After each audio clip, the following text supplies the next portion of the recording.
नमस्कार दोस्तों, मेरा नाम है मनोज ठाकुर और आप देख रहे हैं the news insider. The news insider में लगातार श्रद्धा के मामले में आपको अपडेट दे रहे हैं और ताजा अपडेट यह है कि अब श्रद्धा के पिता ने पुलिस से मांग की है कि आफताब को सख्त से सख्त सजा दी जाए। मृतका के पिता ने बताया कि उन्होंने बार बार अपनी बेटी को समझाने की कोशिश की, लेकिन श्रद्धा थी कि उनकी बात मानने को तैयार नहीं थी।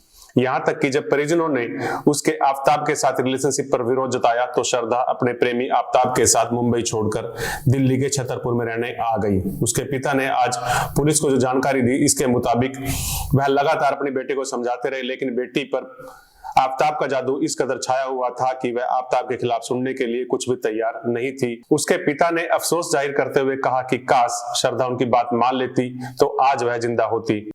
श्रद्धा के पिता ने बताया कि उसकी बेटी ने कई बार शिकायत की थी कि आफताब उसके साथ मारपीट करता है। पिता ने बेटी से आग्रह किया था कि वह घर मुंबई वापस आ जाए, लेकिन श्रद्धा को लगता था कि सब कुछ ठीक ठाक हो जाएगा और इसी उम्मीद में वह लगातार आफताब के साथ रहती रही। जिस दिन से आफताब और श्रद्धा की जान पहचान हुई थी, उसी दिन से यह परिवार गहरे सदमे में था और स्थिति यह थी कि श्रद्धा की माता का कुछ दिनों पहले ही देहांत हो गया। इसके बावजूद भी श्रद्धा के पिता लगातार अपनी बेटी को वापस घर लाने की कोशिश में लगे रहे। वह बार बार अपनी बेटी से आग्रह करते थे और अक्सर इधर-उधर से अपनी बेटी की सलामती की जानकारियां इकट्ठा करते रहते थे। उन्हें हर वक्त अपनी बेटी की चिंता लगी रहती थी। उन्होंने पुलिस को बताया कि हर वक्त यही अंदेशा रहता था कि उसकी बेटी के साथ कुछ न कुछ अनहोनी हो सकती है और यही वजह थी कि वह अपनी बेटी का सोशल प्लेटफॉर्म लगातार चेक करते रहते थे, जिससे यह पता चलता रहे कि उनकी बेटी सकुशल है, महफूज है। लेकिन उन्हें यह नहीं पता था कि आफताब इतना क्रूर निकलेगा, इतना दरिंदा निकलेगा कि उनकी बेटी की इस तरह से हत्या कर देगा। उन्होंने बताया कि उम्मीद यह थी कि ज़्यादा से ज़्यादा आफताब उसकी बेटी को धोखा दे देगा, उसे छोड़ देगा और एक दिन उसकी बेटी घर पर आ जाएगी। लेकिन आई तो सिर्फ श्रद्धा की मौत की खबर।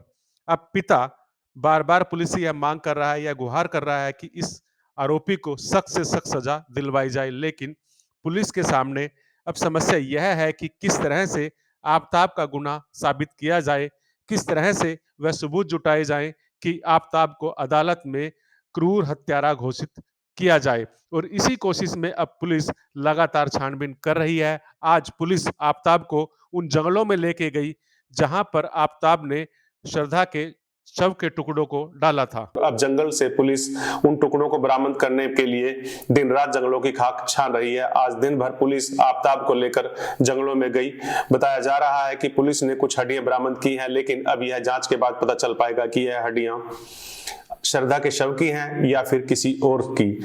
आफताब ने 18 मई को ही अपनी प्रेमिका की गला दबाकर हत्या कर दी थी और इस हत्या के बाद उसने शव को 32 टुकड़ों में बांटकर एक डीप फ्रीजर में रख लिया था। आफताब ने पूरी योजना बनाकर इस हत्याकांड को अंजाम दिया। उसने बाकायदा से इंटरनेट से यह जानकारी ली कि हत्या के बाद किस तरह से फिंगरप्रिंट्स और निशान और खून के धब्बे मिटाए जा सकते हैं।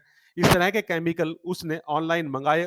इनका इस्तेमाल कर उसने इस क्रूर वारदात के साक्ष्यों को मिटाने के लिए किया। उसने डीप फ्रीजर को भी इस तरह से रखा कि उसमें भी कोई साक्ष्य, कोई ऐसा एविडेंस पुलिस को ना मिल जाए। वह इतना सावधान था कि बार-बार फ्रिज के हैंडल और जहां-जहां भी वह फ्रिज को छूता था, वहां-वहां पर अपने फिंगरप्रिंट्स मिटाने की पूरी कोशिश करता था। आफताब ने जिस तरह से इस पूरी वारदात को अंजाम दिया है, उसके लिए उसने बहुत पहले ही तैयारी शुरू कर दी थी। श्रद्धा को लगता नहीं था कि आफताब उसके साथ इस तरह की वारदात को अंजाम देगा। हालांकि आफताब श्रद्धा के साथ मारपीट करता था, पर श्रद्धा को लगता था कि आफताब शादी के बाद सुधर जाएगा। लेकिन आफताब के दिमाग में एक दूसरी साजिश चल रही थी और वह साजिश थी कि वह श्रद्धा को किसी तरह से ठिकाने लगा दे। उसने बहुत ही शातिराना तरीके से इस पूरी वारदात को अंजाम देने के लिए योजना तैयार की थी। जैसा वह चाह रहा था वैसा ही वैसा हो रहा था। यहां तक कि उसने श्रद्धा के परिजनों को धोखा देने के लिए श्रद्धा के सोशल अकाउंट यानी कि उसके इंस्टाग्राम को भी लगातार अपडेट किया। 3 महीने तक वह श्रद्धा का अकाउंट अपडेट करता रहा, लेकिन इसके बाद उसने अपडेट करना बंद कर दिया और यहीं से श्रद्धा के परिवार के लोगों को शक हुआ कि कुछ न कुछ गड़बड़ उनकी बेटी के साथ हो गई है। वारदात के बाद आफताब ने न सिर्फ वह आरी छुपा दी जिससे उसने श्रद्धा की हत्या की थी और हत्या के बाद शव को टुकड़ों में बांट दिया था, टुकड़ों में काट दिया था, बल्कि उसने श्रद्धा के मोबाइल को भी कहीं फेंक दिया है। अब पुलिस उस मोबाइल को भी ट्रेस करने की कोशिश कर रही है। इसके साथ साथ पुलिस आरी को भी खोजने की कोशिश कर रही है। दूसरी ओर आफताब को अपने किए पर कोई पछतावा नहीं है। उसे श्रद्धा की मौत का कोई गम नहीं है, ना ही वह इस बात पर कोई पछतावा कर रहा है। पुलिस की पूछताछ में वह हर सवाल का जवाब इस तरह से दे रहा है कि वह इस वारदात में साफ बच सके। हालांकि पुलिस की जांच टीम का कहना है कि जांच सही दिशा में चल रही है और जल्द ही पुलिस के पास पुख्ता सबूत होंगे। बहरहाल इस पूरी घटना के बारे में हम आपको लगातार अपडेट देते रहेंगे। आपसे निवेदन है कि आप इस चैनल को लाइक करें, सब्सक्राइब करें। धन्यवाद।